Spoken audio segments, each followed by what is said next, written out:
¿Qué tal, amigos? Un saludito aquí lleno de alegría y de energía positiva para todos ustedes, y hoy con un programa muy especial. Nos sentimos felices, muy contentos, y estamos seguros que muchos de ustedes que seguían su espacio a través de Señal de Vida anteriormente y ahora lo siguen, ya yo diría que como una mega estrella. Yo le digo que ya los pininos que echó en televisión aquí en Grupo Supercanal pues han servido para su trascendencia en los medios, en las redes sociales, pero sobre todo siempre llevando ese mensaje valiente y de apologética y defendiendo aquellos valores en lo que él cree. Carlos Veloz está con nosotros y yo creo que vamos a tener un conversatorio maravilloso y sobre todo momentos, Carlos, y hola, antes que nada, pero momentos en que la humanidad está realmente ofuscada. Cuántas cosas están pasando a nivel global, cuántas cosas realmente uno ve que dice que no entiende, crímenes horripilantes, como que el ser humano ha perdido redundantemente, voy a decir y comentar, su humanidad. Sí. Entonces yo creo que un tiempito y un coloquio de preguntas y respuestas a ti, que vives defendiendo con personas mucho más agresivas que yo en este caso. Ay, sí. Vamos a saludar a esos amigos tuyos ahí que te viven atacando. Yo no sé cómo tú aguantas eso. Sí, no, pero debo de primero agradecer a Dios. Amén. Porque todas las cosas suceden y ocurren por su voluntad. Y luego, dentro de esa voluntad del Señor, me permitió conocerte a ti, a tu medio, que me abriste las puertas, confiaste en mí para tener una temporada aquí que para mí fue de mucho aprendizaje, fue muy valiosa esa oportunidad, ese tiempo que compartí con el equipo de trabajo, los técnicos, principalmente con el calor humano, tú como productora, que eso casi uno no lo encuentra. Personas comprometidas con el Señor y que también den la oportunidad. Entonces, para mí es todo un privilegio compartir contigo, Adelina. Ay, y felicitándote también porque sé de cosas que no sabía y que el Señor me permitió conocer, ¿verdad? Que son de beneficio y de avance para tu vida. Así es, te la tenía guardadita esa. No, y yo la verdad que sí te sigo ahí en el espacio en donde, como te digo, no sé cómo coges en buen dominicano tanta caña, sí. Pero realmente hay un grupo de profesionales, muchos de ellos los conozco personalmente y la verdad que sé que son personas de alto calibre intelectual y que lo hacen pues para mantener la chispa en el programa y qué bueno, porque mucha gente lo ve. Y nada, le mandamos un saludito ahí. A los doctores, psicólogos, psiquiatras, disociadores. De todo, de todo. Sí, oramos siempre por el equipo. Tú te refieres al programa del recetario del doctor Guerrero Heredia, que bueno. Que ha estado en este programa gracias a ti. Hace un tiempito, no sé si te acuerdas, me conseguiste una entrevista con él. Claro. Y somos amigos, claro que sí. Sí, y el Señor nos ha permitido estar ahí con altas y bajas, virtudes y defectos, porque nosotros que tratamos de hacer apologética, que es un área muy difícil, porque uno tiene que enfrentarse a muchas cosas, y como uno no es perfecto, sino que uno va creciendo en santificación, porque nuestro Señor es el único perfecto, y nosotros buscamos imitar a Cristo. Es muy difícil muchas veces, pero el Señor ha permitido que estemos ahí casi por 13 años. Wow. Y Dios te ha dado paciencia. Y es parte de eso. Creo que eso es parte también de lo que uno tiene que pasar como cristiano, el crecimiento. Claro, pero yo tengo preguntas muy como fogosas también. No, pero no te preocupes, yo sé que perdón, tú... te interrumpí un poquito ahí, pero es que tú sabes que quiero entrarle, pero tú dijiste ahora mismo un término que no mucha gente maneja. Entonces yo quiero como que tú le digas al público qué es apologética, para que entonces entiendan por qué vamos a entrar, dónde vamos a entrar. Y ahora me cuentas todo. Apologética es un concepto de la filosofía que significa hacer defensa de algo. En este caso el cristiano hace apología de su fe. Y el apóstol Pedro, en 1 de Pedro capítulo 3, a mí me gusta que lean todo el texto para que entiendan el contexto, pero el versículo que uno siempre presenta es a partir del 15, que dice que nosotros debemos dar razón de la esperanza que hay en nosotros, con mansedumbre y reverencia.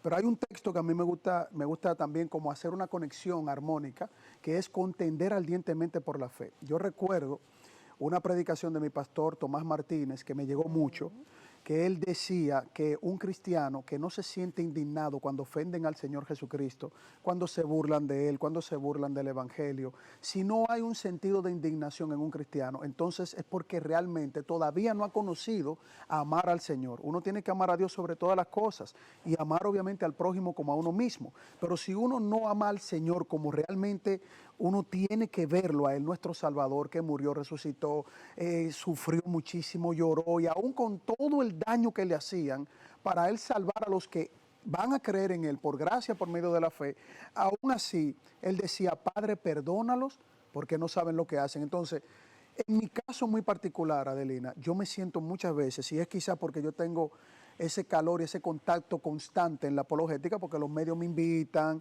y tengo un temperamento que le pido al Señor que me ayude a mejorarlo, pero yo siempre me siento indignado cuando atacan principalmente a la persona de Jesús.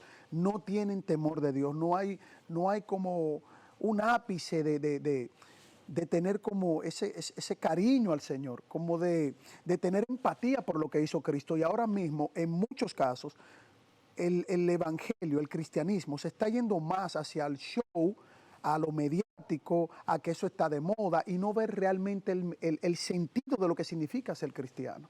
O sea que quizás algunas personas entienden, no, que los cristianos son demasiado fanáticos, tú sabes que esa es la palabra favorita, Claro. Y quieren imponerle lo que ellos piensan a uno.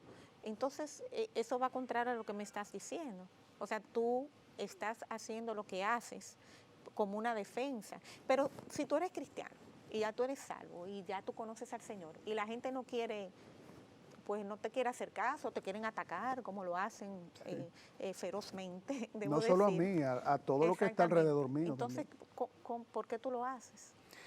O sea, primero porque yo entiendo y confío plenamente en lo que dice la Escritura, y además es una convicción dentro de la doctrina que nosotros mantenemos como evangélicos protestantes. Nosotros somos protestantes no porque en un momento determinado de la historia nos señalaron así, sino porque nosotros alzamos la voz a partir de la Reforma Protestante. Todo eso conlleva una historia hasta el día de hoy, donde nosotros alzamos la voz frente a todo aquello que no va acorde a la palabra de Dios como nuestra única fuente de autoridad infalible. Nosotros no tenemos autoridades infalibles, sino que tenemos autoridades puestas por Dios, que es el único infalible.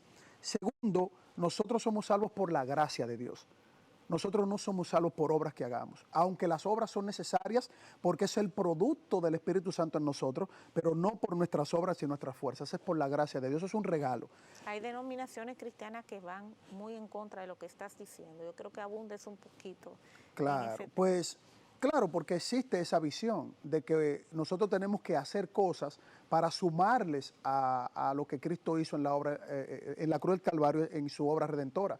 Pero eso no es lo que enseña la Biblia, eso no es lo que enseñaron los apóstoles. Cristo nos da la salvación por gracia y el medio instrumental para que nosotros podamos reconocer al Señor es la fe, y la fe es un regalo también de Dios. Es decir, el querer, el hacer, todo tiene que ser para la gloria de Dios, por la voluntad del Señor. Cuando tú haces una buena obra, Adelina, tú no la haces por Adelina, tú la haces porque el Señor la hizo primero en ti y luego eso se manifiesta en ti porque es algo que Dios te comunica para que la gloria no sea para ti, sino para Él. Entonces, esos tres elementos son parte de nuestro quehacer apologético.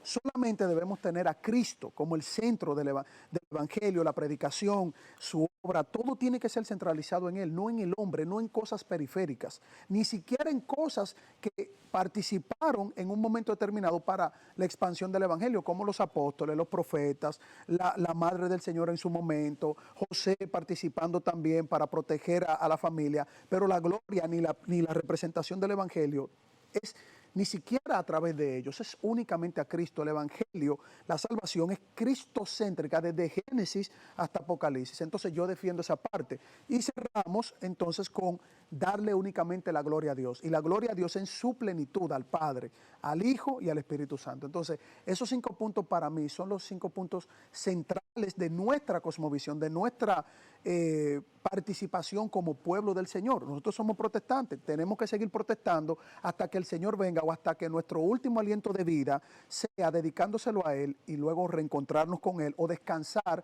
hasta que estemos frente a su presencia. ¿Ante qué protestaban los protestantes? Porque... Qué buena pregunta. Los protestantes que fueron señalados, estamos hablando de la Reforma a partir de 1517, en una catedral donde la gente iba buscando de qué manera uno podía llegar al Señor, podía no durar mucho tiempo en un purgatorio, porque eso fue un dogma que se establece en el siglo XIX, pero que se centralizaba en ese momento para que la persona pudiera comprar indulgencias para que de alguna manera, por el dinero que daban, entonces el Señor mirara y dijera, tú vas a durar menos tiempo o en un estado o en un lugar, pero esa no es la cosmovisión, por lo menos protestante, aunque nosotros respetamos la que tienen esa postura, pero cuando estamos en el campo apologético, nosotros debemos presentar realmente lo que entendemos nosotros que nos enseña la Escritura, no algo extra bíblico o que no está claramente en la Biblia o que ni siquiera aparece en la Biblia. Entonces, a Lutero, cuando clavó sus 95 tesis en la Catedral de Wittenberg, en Alemania, Lutero lo que buscaba no solamente era presentar sus puntos que eran debatibles, porque él lo que quería era debatir para buscar reformar o transformar cosas de su propia iglesia católica romana.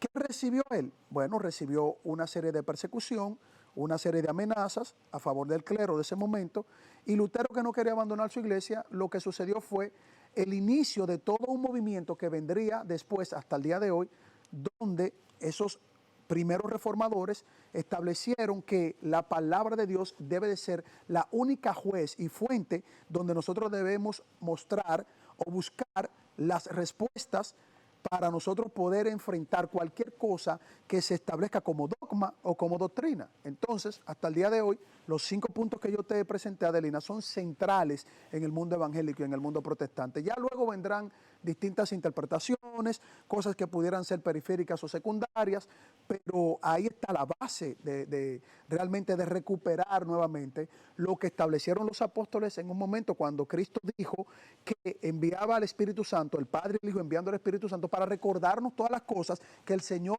mostró y enseñó a los apóstoles que quedaron por escrito. Entonces nuestra base, nuestra regla, nuestro manual de vida infalible es la Escritura. Entonces, escritura, solo escritura, creo que fue el mismo Lutero como que utilizó eso como dogma. Entonces, vamos a ver si yo entendí bien, es que la salvación no es fruto de las buenas obras, pero las buenas obras son fruto de la salvación. Exactamente. Es como un poquito al revés de como algunos por tradición hemos entendido. Ahora bien, muchos argumentarán, pero ¿cómo así? Ustedes se dicen que son cristianos y te voy a dejar esta pregunta para el próximo bloque. Pero si Cristo es uno y no está dividido, incluso cuando Pablo tuvo sus asuntos con Silas y esto, él mismo dijo, no, que ninguno diga que yo soy de Pablo ni de Pedro. Ustedes viven divididos los cristianos y uno dice que es de este y otro del otro y que si es pentecostal, que si es católico. Las denominaciones son divisiones o sectas. Volvemos entonces con esa respuesta y muchas más. Con Adelina. Me encanta este tema y yo creo que puedo aportar poco porque, Carlos, la verdad que además te has desarrollado como un hiperverbo últimamente, ¿eh? De cuando empezaste. ¿Viste? Bueno. Los achaques del tiempo estando en eso, pero para la gloria de Dios. Le hace que las aflicciones entonces nos hacen más fuertes. Así es. Yo te hice una pregunta fuertecita en el bloque anterior sobre eso, porque, y es verdad, oye, tenemos bautistas, tenemos pentecostales, tenemos reformados, se habla incluso hasta de una neoapologética, ni siquiera ya, se han subido de rango algunos, como quien dice, en ese sentido, y es que está dividida la Iglesia de Cristo, es que simplemente hay una verdad y el resto son sectas. Explícame. Yo recuerdo un dicho que a mí me gustó cuando lo escuché por primera vez, que dice que es mejor estar dividido en búsqueda de la verdad que unidos en la mentira. Entonces, la historia misma del cristianismo ha mostrado que, por ejemplo, en la historia de los primeros cristianos, se le llama académicamente los padres apostólicos, algunos de ellos fueron discípulos de los discípulos del Señor, y tenían discrepancias, es decir, habían posturas, argumentaciones, incluso reflejadas en algunas de sus cartas, donde no tenían puntos en acuerdo. como la Carta de Ignacio de Antioquía, Clemente de Roma, ahí está la Didache, el Pastor de Eno. O sea, había una serie de escritos que cuando tú haces un prorrateo y tú sopesas los datos, tú te das cuenta de que todos no tenían en todo la misma forma de ver algunas cosas. Ahora bien, todos estamos unidos, bautistas, presbiterianos, anglicanos, bueno, aunque los anglicanos ahí tienen una historia un poquito complicada, ¿verdad?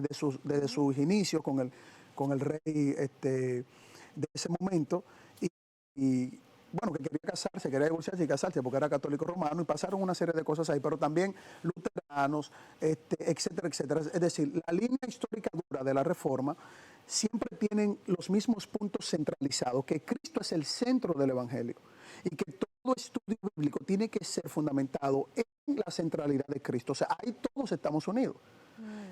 Las diferencias de interpretaciones, yo creo que la misma Biblia, y ahí te hablaría desde una postura de estudio reflexivo, personal, creo que el Señor mismo nos advirtió que estas cosas serán necesarias, que hayan disensiones, divisiones, para que sepamos quiénes son realmente los de Cristo, incluso dentro de la iglesia.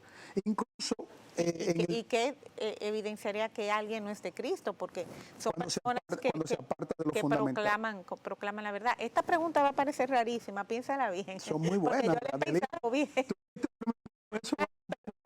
Sabes que aquí hemos estado improvisando por ciertas circunstancias. Sí. Esta postura que tú me estás explicando ahora como una postura reformada, ¿cuándo realmente empezó en la iglesia? En la iglesia reformada, no. En la iglesia que Cristo fundó. O sea, ¿cuándo empezó el cristiano a pensar como pensaron los protestantes? ¿Fue en la Reforma?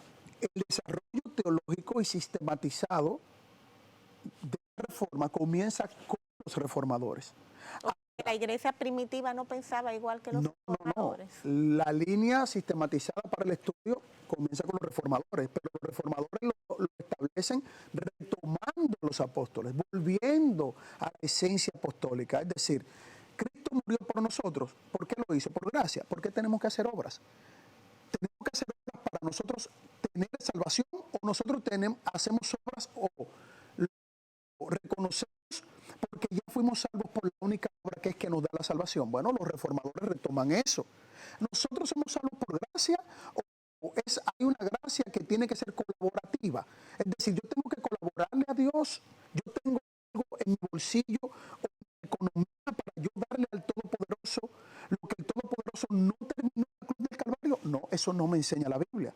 Por lo tanto, los reformadores lo que hicieron fue estudiar como manda el Señor Jesucristo, escudriñar las Escrituras, pues en ellos parece estar la vida eterna. Entonces ellos retoman las Escrituras, no cualquier cosa que se invente cualquier jerarca que se autodenomine así, estar prácticamente representando al Señor sin tener un aval sólido de la Escritura. Te pongo un ejemplo.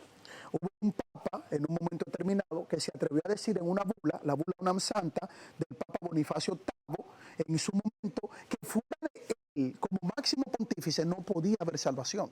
¿Dónde enseña eso la Escritura? La Escritura nos enseña que en Cristo tenemos la salvación, no en hombre en la tierra. Es decir, solamente esa expresión se equivale, se compara con la obra de Cristo, y para los reformadores eso no tenía ningún sentido bíblico.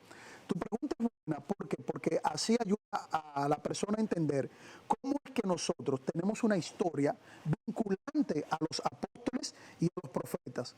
Por eso la Escritura misma dice que el fundamento son apóstoles y profetas, pero ¿cuál es la roca donde se establece el fundamento? Es Jesucristo, no otra cosa. No tenemos dos rocas, no tenemos dos cabezas, no tenemos dos representantes, solamente tenemos uno que murió en la cruz del Calvario, uno que es la roca revelada a través de los profetas en el Antiguo Testamento. Cristo Jesús es la roca, la única roca, no existe más. Y eso fue lo que retomaron los reformadores en su momento. ¿Qué es una iglesia apostólica entonces? Una iglesia apostólica es aquella que busca cimentar su fe y buscar crecer en su fe a través de las enseñanzas, los escritos que Jesucristo mandó por revelación que se establecieran a través de los apóstoles y que viene también del fundamento de los profetas. Es decir, una iglesia apostólica es aquella que retoma desde el inicio lo que los apóstoles enseñaron. Toda cosa que esté fuera de la enseñanza apostólica, que no tenga un aval total, centralizado en las Escrituras, el mismo Señor Jesucristo dice que lo desechemos. Pablo fue más allá todavía, Adelina, cuando Pablo dice, si un ángel o yo mismo, yo un apóstol, decir, o yo mismo vengo con un evangelio distinto al que se le ha predicado, al que el Señor Jesucristo enseñó, Pablo usa una palabra muy fuerte en su momento, dice que sean anatema. ¿Entiendes? Entonces es muy delicado uno tratar de tomar para generar dogmas y doctrinas que no tengan un sustento sólido a la luz de la Escritura. Y entonces todas esas personas que eran creyentes y que fueron instruidos en la doctrina que conocían en el momento por siglos, estaban todos perdidos entonces. No, porque el Señor siempre ha obrado en su pueblo. Pero uno dice, y tú ves históricamente, por ejemplo, todos esos planteamientos vienen después de siglos y siglos de planteamientos contrarios. Entonces, claro, ¿qué pasa con todos esos cristianos que creyeron en él? Voy a poner un ejemplo. Nosotros podemos ser gobernados por un presidente y su equipo de trabajo. Un presidente puede actuar desde una posición piramidal con corrupción total engañando al pueblo. El pueblo confía en ese presidente y confía en que todo está marchando bien, pero las cosas están mal.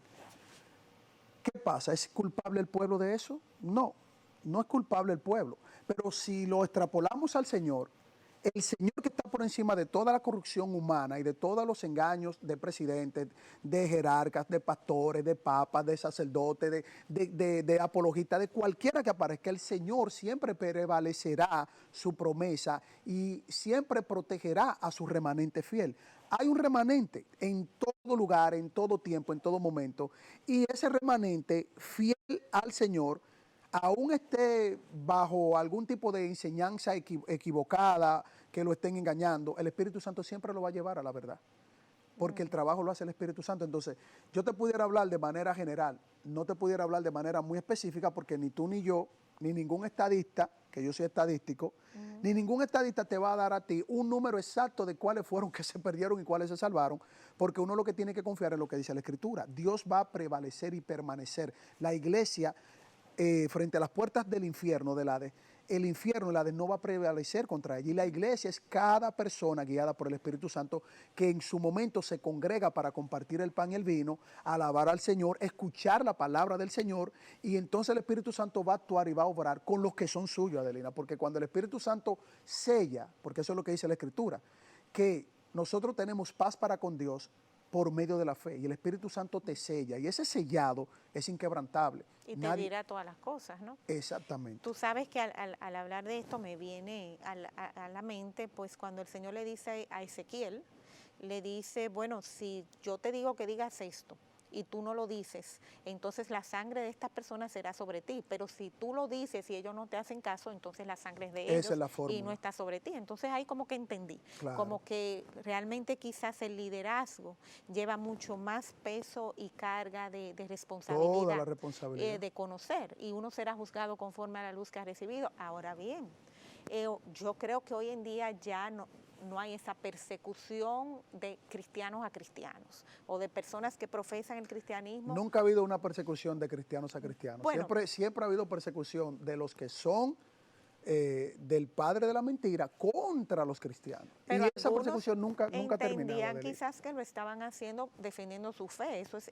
indudable. Son personas que quizás en ese momento cuando lo hacían, ¿sabe qué pasaba, Adelina? No estudiaban la Escritura. Ya, bueno, estaba prohibido, acuérdate. Ahora bien, yo te tengo esta pregunta que la voy a dejar también ahí, esa viene por ahí, creo que están disfrutando ahí en casa. Hay gente que están diciendo, pero mejor se hubiera quedado en el recetario. No, está siendo bastante bien explicativo, me gusta cómo va esto. Ok, yo creo que sí, ya no tenemos persecución en cuanto a quema de brujas, en cuanto a que si tú confesas otro credo, pues puedes ir a la cárcel, en países obviamente donde occidentales que tienen una identidad cristiana. Estando claro en ese sentido. Sin embargo, estamos rodeados, vuelvo y te digo, de muchísimas denominaciones que entienden que ellos son los atalayas, que ellos son los portadores de la única verdad, y peor aún, el mismo Pedro le pregunta al Señor, pero ven acá, y si vienen lobos disfrazados de ovejas, ¿cómo los vamos a conocer? Eso viene a continuación. Quédense con nosotros. Ya regresamos con Adelina. Carlos Veloz, aquí llenándonos de luz, de conocimiento y sobre todo de mucho cariño. La verdad que, Carlos, yo voy a decir esto públicamente, yo te quiero tanto, porque es que he visto un hombre. A mí no me quieren mucho, me odian mucho, pero... No, pero yo tengo que decir que te conozco hace tanto tiempo y he visto en ti una perseverancia que solamente es característica de los hijos de Dios. Entonces quiero hacerlo público, quiero alabarte en ese sentido y darte la honra que mereces, porque a eso fue que el Señor nos mandó también, a darle honra a quienes la merecen. Entonces yo te decía en el bloque anterior, sí, pero mira, aún dentro de las denominaciones que muchos estaríamos de acuerdo, que no son sectas, que están en la verdad, uno oye cosas y ve cosas, sí. Y sobre todo un mundo muy cambiante, en donde el ser entendido de los tiempos a veces se ha malinterpretado en solamente entender los tiempos y olvidarse del mensaje esencial del Evangelio. Entonces tenemos líderes, muchos líderes, con muchísimos conflictos unos con otros y sobre todo con un evangelio bastante diluido y raro a veces. Entonces yo quiero que ¿cómo yo me doy cuenta que yo estoy en una iglesia que realmente está en la sana doctrina? Mira, no hay iglesia perfecta como tal. Iglesia local, me corrijo yo mismo. Ok, no hay iglesia perfecta. La iglesia es el lugar donde vamos los imperfectos para que el Señor obre en nosotros. Me encanta eso. ¿Entiendes? Ahora, con relación, bueno, primero agradecerte tu reconocimiento, yo sé que lo hace como una hermana, pero toda la gloria se la damos siempre a Dios. Yo sé que tú y yo siempre le vamos a dar la gloria a Dios, cada cosa que hacemos. Y después Dios entonces nos da un regalito, el Señor a veces, ¿sabe? Hasta las pruebas que vienen a nuestra vida son buenas para nosotros, porque toda cosa obra para bien a los que temen al Señor, eso dice la Escritura. Pero tu pregunta es tan importante, Adelina, y me gusta esta muchísimo, porque yo he sido un abanderado y nunca me ha gustado la división entre hermanos, nunca he entendido eso. Es el punto más delicado de mi vida como apologista, si me puedo llamar apologista, aunque todo cristiano hace defensa, tú haces defensa. Cuando tú oyes que te hablan mal de Jesucristo, yo sé que tú enciendes los motores y dices, no, espérate, ese es mi Señor, y de hecho hasta tus preguntas son apologéticas. En ese sentido, esas divisiones teológicas me parece a mí que son más como parte de procesos que viven los hermanos en su formación académica, en lo que el Señor les permite formarse, pero al final del día yo creo que todos ellos se reconocen como hermanos. O sea, los hermanos, aún en sus distintas posturas, posiciones, aún quizás en discusiones históricas, ellos saben que son siervos del Señor, porque saben que tienen unos puntos fundamentales, esenciales, de los primeros que yo te estaba mencionando. Ninguno de ellos va a rechazar la obra de Cristo, ninguno de ellos va a autorreconocerse que va a estar a la par de alguna manera con la obra de Cristo. Todos ellos van a reconocer que Cristo murió, resucitó, que es su obra única que nos da redención, que esa sangre que Cristo derramó en la cruz del Calvario es la que tiene valor. Entonces, creo que las discusiones, en parte, si no llega al corazón de ellos de manera egoísta o para aborrecer a su hermano, creo que son importantes las discusiones. Incluso son importantes que tengamos divisiones en algunos puntos para que nos motivemos a seguir profundizando en la verdad. Eso es como la democracia, ¿no? Como que cada uno tiene... Los protestantes somos democráticos. Y en este caso, mire, el otro día, hace un tiempo realmente, yo leí algo, no recuerdo dónde, pero que decía que la mayor parte de las divisiones que daban lugar en el pueblo evangélico era precisamente por el punto escatológico, donde ellos... Eso es muy fuerte. Donde ellos se entendían que nos encontrábamos en este momento. Abundo un poco. Ejemplo, si yo soy dispensacionalista o si soy amilenialista, eso me va a forjar una visión diferente sobre los dones, por ejemplo, y la vigencia de los dones. Entonces, ¿qué Adelina, opinas de eso? No te leí la mente también. Eso no es bíblico. Adelina, mira, te voy a ser sincero. Nunca en los años que tú me conoces haciendo apologética, son muchos años, Adelina, cuando tú me abriste las puertas acá, yo nunca me había enfrentado a la situación de poder evaluar los temas escatológicos y para mí no eran tan importantes. Vamos a aclarar lo que es escatología a quienes están en casa. La escatología es el estudio de la línea profética, o sea, los textos que tú estudias, investigas para ver qué cosas pudiesen acontecer o hayan acontecido en los acontecimientos proféticos, valga la redundancia, ¿no? No soy tan bueno en ese punto, Adelina, te soy honesto, porque nunca le había dado tanta importancia. No sabía que eso tenía un impacto. Ahora hay que estudiar eso. Ahora me he dado cuenta de que aquellos que tienen una posición dispensacionalista o premilenialista o amilenialista, me parece que esos puntos escatológicos, postmilenialistas, exacto, esos puntos escatológicos sí tienen una relevancia y una importancia para el que tiene esa posición. En la parte, por ejemplo, de los hermanos pentecostales, que ellos siguen mucho la línea dispensacional, esa línea de esos procesos en el tiempo, los cumplimientos, las profecías, desde el Antiguo Testamento, lo que va a acontecer en el futuro, son muy celosos de esa posición. Claro. Los amileniales, que también tienen una profundización en el estudio escatológico, también tienen una representación y son celosos. Entonces, desde mi punto de vista muy independiente y personal, yo creo que eso para mí es una pérdida de tiempo entrar en contiendas y conflictos en base a escatología, porque la escatología no es tan importante desde mi punto de vista como la soteriología. La soteriología para mí sí es una base importante, porque se centraliza en la obra de Cristo y por qué nosotros somos salvos, por medio de quién somos salvos, cuáles son los instrumentos de la salvación, porque la gracia, porque el medio de la fe. ¿Por qué nosotros hacemos, que tú lo mencionaste al principio, por qué hacemos obras? Porque necesitamos hacerla para seguir creciendo en esa justificación o ya tenemos la total justificación y hacemos obras por esa justificación que ya recibimos en nuestra vida por la obra del Espíritu Santo. Para mí esos sí son puntos en la apologética más esenciales que yo puedo discutir contigo porque tú eres dispensacional y yo soy milenial. Y si tú tienes razón y yo no, o yo tengo razón y tú sí. ¿Qué punto tú crees que hubiese tenido, por ejemplo, el ladrón en la cruz en ese sentido? Porque llama la atención que una persona que era ladrón, que se acababa de convertir, el Señor le dice, bueno, tú hoy estarás conmigo en el paraíso. Entonces, ¿no será que ese mismo versículo prueba exactamente todo lo que estás diciendo? Pero ¿significa eso entonces que no hay que ir a la iglesia, que no hay que hacer nada? No, pero eso es parte de la escritura. O sea que si el ladrón estuviera desmontado de la cruz, si la reforma protestante es retomar la visión de los apóstoles, el fundamento de apóstoles y profetas, eso es esencial también, congregarse, compartir el pan y el vino, alabar al Señor, cantar, deleitarse con los hermanos, escuchar la predicación de los pastores, ver la enseñanza de los que son maestros, evangelistas, todo eso es parte del corpus del Señor. Porque hoy en día escuchamos mucho, bueno, yo no soy practicante ni religioso, sino espiritual.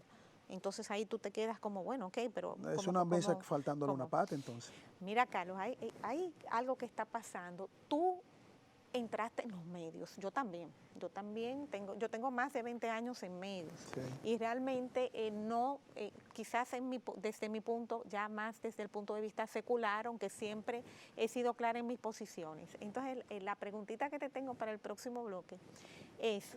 ¿Cómo un cristiano no se contamina con dos cosas que yo creo que hoy en día son los grandes baales, que es el dinero, el rol del dinero en el ministerio, yo creo que tú me hables de eso, y el rol de la fama también, porque es que a veces vemos cositas así como raritas, como personas que se deifican ya, tienen un crew, un equipo de 20 personas detrás de ellos y demás, que son estrellas de rock. Entonces yo quiero que toquemos ese temita. Es lícito. Pablo dijo que el que trabaja para el evangelio viva de él. Ahora, que viva como, que si es con un Porsche, con una mansión, con todo esto. Vamos a entrar en ese tema porque sé que es del interés de todos ustedes. Quédense con nosotros. Ya regresamos, Lina. Del bueno, no del malo. Mira, hablábamos de esto, de que realmente a veces a uno le da un poquito, como yo te digo, uno no quiere juzgar, eso es difícil. Y a veces uno que esté en medios, por ejemplo, mira, yo estoy aquí y yo estoy maquillada, yo estoy usando ropa a la moda, la línea entre la utilización de los medios, tú que estás, por ejemplo, en un medio tan visto, el recetario es uno de los programas, yo diría que en YouTube ahora mismo, que tiene un rating altísimo, muchísimos seguidores, todo esto, tú elegiste ponerte en el medio, que te vieran. Yo no sé si te pagan, no. Espero que te paguen. Ah, no. No, hombre, muchacho, no. Pero hazme, por ejemplo, una conciliación en ese sentido, desde tu punto de vista, claro está, entre las ganancias que debe tener el que predica el Evangelio, sobre todo en medios que son tan costosos, y cómo crear un balance de que no se nos vaya la cabeza, tú sabes. Sí, eso pasa mucho, es cierto.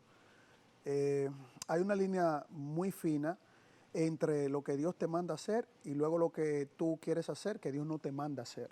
Sí. Y es porque hay muchas tentaciones, y más en los medios de comunicación, que son masivos y que te permiten quizás tener un alcance, un impacto, y eso puede afectar incluso tus emociones. Te puede convertir en algún momento en una persona ególatra, o te puede convertir en algún momento en una persona que tenga esa atracción por lo material. ¿A ti te ataca mucho o la gente cuando tú vas a los lugares dicen, ay, ese es Carlos Veloz? Tú supieras, yo no salgo casi de mi casa. Yo cuando salgo del trabajo... Sí, pero tú sabes que hay unos trolls ahí que acaban con Me atacan más por las redes, pero no en las calles. ¿Y cómo te afecta eso? Si te digo que no, mira, a todos los apologistas, a los evangelistas, nos afecta muchísimo. A mí me afecta mucho más la desconfianza de los hermanos que el ataque de las personas que yo entiendo que lo hacen porque no conocen a Cristo, y que Jesucristo mismo dice que nosotros en el mundo íbamos a tener aflicción, que no tuviésemos miedo, y que Él venció al mundo. Entonces yo me abrazo a las palabras del Señor. Pero sí nos afecta. A mí me afecta muchísimo es cuando son los hermanos o cuando te dicen que son hermanos. Okay. Pero en el caso que tú mencionaste, Adelina, de eso de que hay personas que se le puede subir el ego, la fama, puede venir que la ambición. Con un séquito de 20 hermanos detrás, eso yo lo he visto. Dios me ha guardado mucho de eso. Okay. Y eso es una posición bíblica, ¿tú entiendes? Porque entiendo que el líder debe tener preeminencia. Y como lo mencioné anteriormente, el mismo Señor dice, el que trabaja para el Evangelio, que viva de él. Yo no tengo, en mi caso personal, ningún tipo de objeción a eso. Ahora, el estilo de vida de un líder cristiano no debe ir en consonancia con el líder principal y cómo él vivió. A ver, esto es un poquito delicado. No creo que sea pecaminoso si el Señor te ha bendecido con tu trabajo, con tu esfuerzo, incluso te ha bendecido tú predicando su palabra. No creo que eso sea pecaminoso. Pero la bendición viene por donen y vengan y donen. Que el Señor eso es otra cosa. Háblame de eso. Si eso se está haciendo con esos elementos que yo te mencioné, donde en tu vida impera la egolatría, la ambición, bueno, pues entonces tú no eres una persona temerosa del Señor. O tú no le estás haciendo caso al mensaje del Señor. O tú no estás viendo a Cristo en tu vida, ni siquiera le está dando el reconocimiento adecuado a las bendiciones que el Señor te está permitiendo tener. Entonces, lo que pasa, Adelina, es que dentro de nuestro pueblo, dentro del cuerpo de Cristo, hay de todo. Y estas cosas son necesarias que se den, porque Cristo nos advirtió que eso iba a suceder. Y el Señor dice que por sus frutos lo conocerás. El fruto no es la obra de tu trabajo, la bendición que el Señor te da. El fruto es cómo tú lo presentas, cómo tú dices que eso tiene que darse, y la gente se da cuenta. Obviamente que si eso forma parte de un desarrollo contrario al Evangelio, se va a convertir en una secta, y hay un montón de sectas. De hecho... Defíneme una secta. Una secta sería un grupo de personas que se conglomeran alrededor de la figura de un líder, y si está dentro del campo del cristianismo, porque la secta no es solamente dentro del campo del cristianismo, pero si es dentro del campo de nuestro pueblo cristiano, los frutos que presenta ese grupo de personas apegados a la palabra de un líder absolutista, totalitarista, entonces tú dices, no, aquí los frutos de este grupo son contrarios a los frutos, al fruto del Espíritu, que son una línea de cosas que debe demostrar el cuerpo del Señor, ¿no? La iglesia de Cristo, que no tiene nada que ver, repito, Adelina, con la bendición que el Señor te permite tener en términos materiales y el crecimiento espiritual. Entiendo. Y en el caso tuyo específico, tú tienes tu trabajo secular, yo lo sé, creo que tienes mucho tiempo ya haciendo casi lo mismo, pero yo sé que hay planes nuevos. Entonces, tú, ¿qué llamado le harías a los creyentes, yo diría que latinos, ya que tenemos un público muy extenso también en los Estados Unidos que no necesariamente son dominicanos, pero al latino que ha tenido un despertar muy palpable en el último siglo? Diríamos que América Latina ha sido la cuna pues de un gran reavivamiento de la fe, y hay muchísimos creyentes. A mí me gusta un mensaje sobre todo a los hombres, y fíjate por qué te digo hombres, porque hoy en día hay un ataque demasiado fuerte hacia el liderazgo masculino, quizás. Como las mujeres nos hemos defendido tanto, porque nos hemos tenido que defender, pues a veces como que el hombre quizás se ha sentido un poco rezagado en ese sentido. ¿Qué tú le dirías a esos líderes hombres latinos para exhortarlos a hacer lo que tú estás haciendo? Si son a nuestros hermanos cristianos, la Escritura es muy clara, porque ellos tienen una responsabilidad que Dios les dio. Tanto en el liderazgo de la iglesia, nuestros pastores, los diáconos, los formadores, no solamente de las personas maduras, pero principalmente de las nuevas generaciones. Es cierto que en Latinoamérica podemos decir, un avivamiento del celo por defender la palabra del Señor. Pero también hay una generación que necesita ser fortalecida por aquellos que tienen una formación. Entonces, si hay una responsabilidad que se la da la Escritura, el hombre es cabeza del hogar, pero también el hombre tiene un llamado a defender, a representar, a predicar. Y luego la mujer, siendo una ayuda idónea, también tiene que ayudar en ese aspecto, porque la mujer tiene su responsabilidad, eso la Biblia lo enseña claramente. Pero es cierto, el hombre tiene un llamado muy fuerte, una responsabilidad delante del Señor que Dios le va a demandar. Y las próximas generaciones dependen de aquellos hombres que el Señor le dio esa responsabilidad que no merecemos. Por lo tanto, no es en cuatro paredes con muchas luces, con un buen sonido, con buenas pantallas, lo cual eso está muy bien, donde el evangelio se desarrolla. El evangelio se desarrolla en el campo de batalla, en las calles donde están los perdidos, los que necesitan escuchar el evangelio, los que necesitan que venga y pase un hermano y vea a alguien en la calle pidiendo y le diga, mire, venga acá, usted puede sacar un tiempecito, regalarle algo y llevarlo a la iglesia. No echarse perfume y ir a la iglesia solo así, sino expandir el evangelio. El evangelio es expansión del mensaje de Cristo. Si el evangelio no se expande y se queda en cuatro paredes, no estamos haciendo lo que Cristo nos mandó. Y eso es una responsabilidad de los hombres más que todo, porque las mujeres van a ayudar, obviamente, pero son ayuda idónea. Pero te voy a decir una cosa, que eso también yo tengo que reconocerle a las mujeres. Las mujeres son ahora mismo, y no tengo miedo a equivocarme, son un gran soporte para la iglesia. Porque en mi ámbito apologético, yo tengo un grupo de hermanos que yo le agradezco al Señor la bendición de haberlos conocido. Tú vas a entrevistar a un hermano que vive en Estados Unidos, se llama Néstor Díaz, que yo no lo conocía, y desde que lo conocí, yo dije, yo no estoy solo. Aquí tú has conocido a Julián Musa. El pastor Miguel Núñez nos ha dado un espaldarazo, un hombre, un batallador del Señor. Claro que sí. Carlos Rodríguez, o sea, somos poquitos, pero somos, ¿tú entiendes? Y ni tampoco, déjame decirte que aquí contamos con un No, aquí hay muchos pastores, no, aquí hay un cuerpo pastoral muy fuerte. Sí, lo que te quiero decir es, a nivel mediático, bueno, los Molina para mí son pastores que yo siempre voy a admirar y respetar. Claro, nos quitamos el sombrero. No, el Señor me mantiene respirando y esos hombres son hombres del Señor. Y mira, que el mundo pentecostal tiene una fortaleza en esos hombres, ¿eh? Claro. Pero es lo que te digo, o sea, a nivel de los medios, es más, yo me voy a ir más lejos y ya voy a poner una bombita aquí. Yo veo más falso evangelio en los medios de comunicación seculares que los que deberían estar en los medios, los que deberían estar. Porque veo mucho show mediático, mucho esto es aquí, esto es por allá. Yo veo mucha pataleta y mucha brincadera y eso no es lo que Cristo nos mandó a hacer. El evangelio no es un show mediático. El evangelio es decirle las verdades aunque le duela a la persona. Es mejor que la persona se vaya dolida con la verdad y no engañada y feliz con la mentira.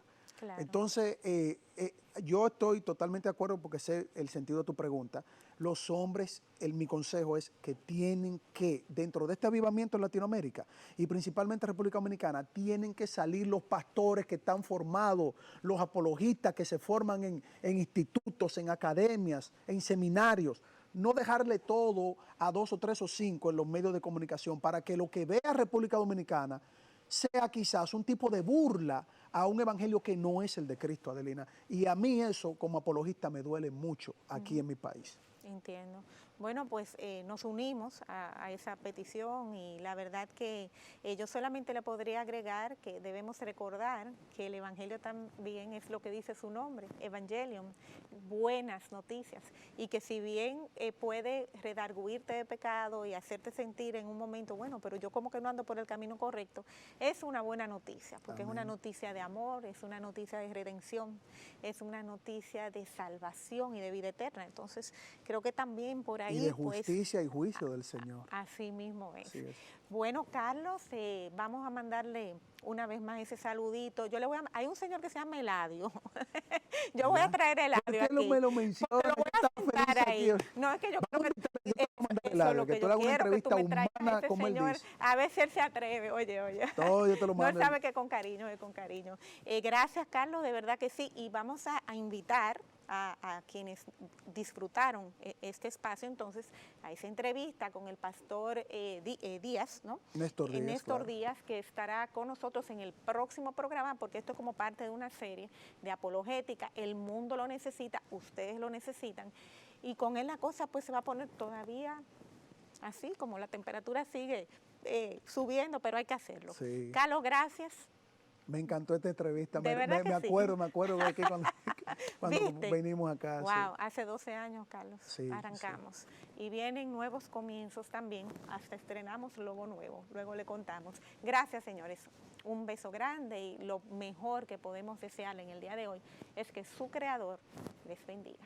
Amén.